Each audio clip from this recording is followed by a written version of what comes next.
But if you had to say, this is going to be the country or the conflict or the place that will define the Obama administration, what would it be? Well, the president-elect is coming into office at a moment when there are upheavals in many parts of the world simultaneously. You have India, Pakistan, you have the jihadist movement. So he can't really say there is one problem that is the most important one. But he can give a new impetus to American foreign policy, partly because the reception of him is so extraordinary around the world. I think his task will be to develop an overall strategy for America in this period when really a new world order can be created. It's a great opportunity. There isn't such a crisis. It's past the point of talking. We know historically that the global governance sort of agenda to these issues is very hard to try and, with all the best intentions, it's very hard to actually activate. We're seeing that right now. We're seeing a lot of fragmentation going on in Copenhagen, a lot of different agendas pulling in different directions. And I think what we really need to see is people on the ground starting to actually act upon the low-hanging fruit and start to try and move on the solutions that we have at hand. The transatlantic partnership was never just the foundation of our security. It was the foundation of our way of life. It was forged in experience of the most bitter and anguished kind. Out of it came a new Europe, a new world order, a new consensus as to how life should and could be lived. All these new challenges are bringing together about the biggest restructuring we have ever seen, not just of the global economy, but of the global order as a whole. A new world is emerging. It is a new world order with significantly different and radically new challenges for the future. 2009 peut être l'année de naissance d'un nouveau capitalisme, d'un nouvel ordre mondial. Et j'en appelle à tous les gouvernements. Aucun d'entre nous n'en sortira en faisant sa propre politique dans son coin, isolé de ce que font les autres. On ira ensemble vers ce nouvel ordre mondial. Et personne, je dis bien personne, ne pourra s'y opposer. Car à travers le monde, les forces au service du changement sont considérablement plus fortes que les conservatismes et les immobilismes. We have before us the opportunity to forge for ourselves and for future generations a new world order, a world where the rule of law, not the law of the jungle, governs the conduct of nations. When we are successful, and we will be, we have a real chance at this new world order, an order in which a credible United Nations can use its peacekeeping role to fulfill the promise and vision of the UN's founders. What is at stake is more than one small country.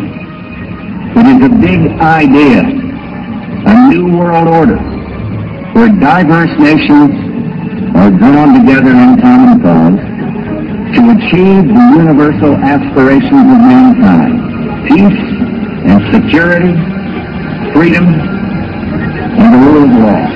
Out of these troubled times, our fifth objective, a new world order, can emerge.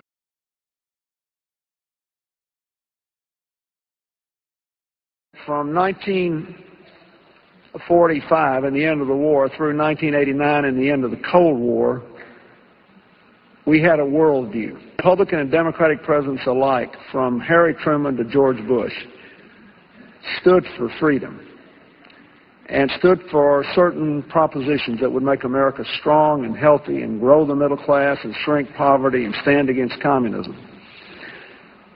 And after 1989, President Bush said, and it's a phrase that I often use myself, that we needed a new world order. In Europe, the view that America is part of what has gone wrong in our world, rather than a force to help us make it right, has become all too common. Yes, there have been differences between America and Europe. No doubt there will be differences in the future. but the burdens of global citizenship continue to bind us together. A change of leadership in Washington will not lift this burden. In this new century, Americans and Europeans alike will be required to do more, not less. Partnership and cooperation among nations is not a choice. It is the only way, the one way, to protect our common security and advance our common humanity. Y el propósito de mi gobierno, porque es el deseo de mi país, es colaborar con el presidente Obama por un orden mundial de paz, por un orden mundial más justo. We've got to give them a stake in creating the kind of world order that I think all of us would like to see. En este encuentro hemos ido más allá. Nuestros países han pasado de ser simples buenos amigos y buenos socios a convertirse en verdaderos aliados. Somos aliados en la construcción de un nuevo orden mundial, What sort of a financial deal should Obama be seeking to strike when he travels to China next month? No, I think this would be the time, because you really need to bring China into the creation of a new world order.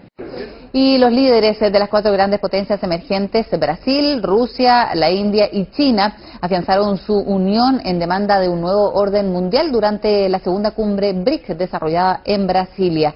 Los consensos logrados por Luis Ignacio Lula da Silva, Hu Jintao, Manmohan Singh y Dmitry Medvedev serán llevados a la próxima cumbre financiera del Grupo de los 20 que se va a desarrollar en junio en Canadá.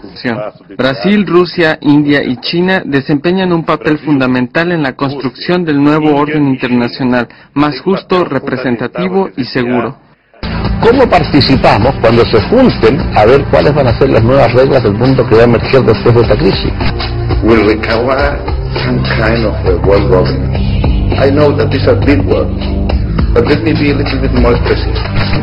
Debemos entender que solo podremos superar la mayoría de los problemas globales, la crisis económica, el cambio climático, la lucha contra la pobreza, mediante soluciones globales basadas en la cooperación y no en el aislamiento. El tema de la seguridad mundial ya no pueden ser enfrentados por los países en forma individual. Necesitamos trabajar en conjunto.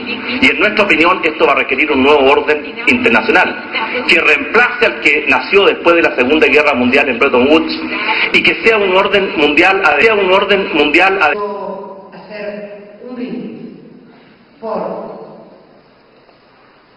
Turquía, por Argentina y también por un orden global diferente, más justo, más equitativo y más igualitario, porque creemos que es la única garantía de una verdadera paz y seguridad internacional. Muchas gracias. Uomo moderno, adulto eppure talora debole nel pensiero e nella volontà, lasciati prenda per mano dal bambino di Betlemme, non temere, fidati di lui.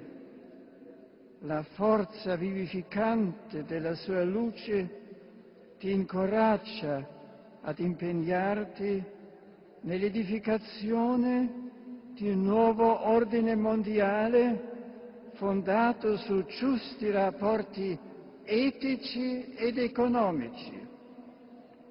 Il suo amore guidi i popoli e ne rischiare la comune coscienza di essere famiglia chiamata a costruire rapporti di fiducia e di vicendevole sostegno.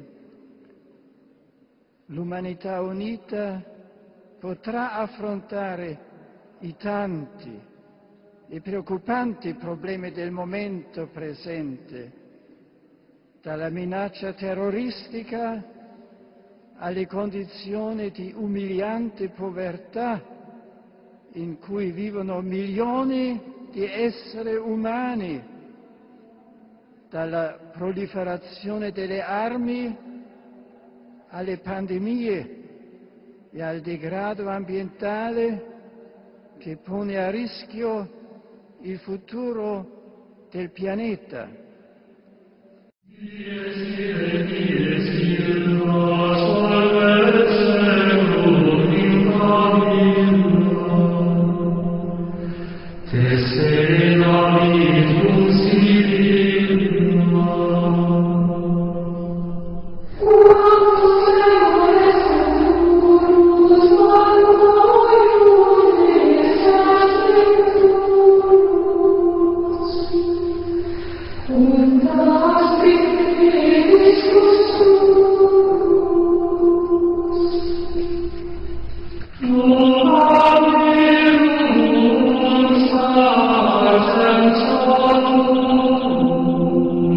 Verse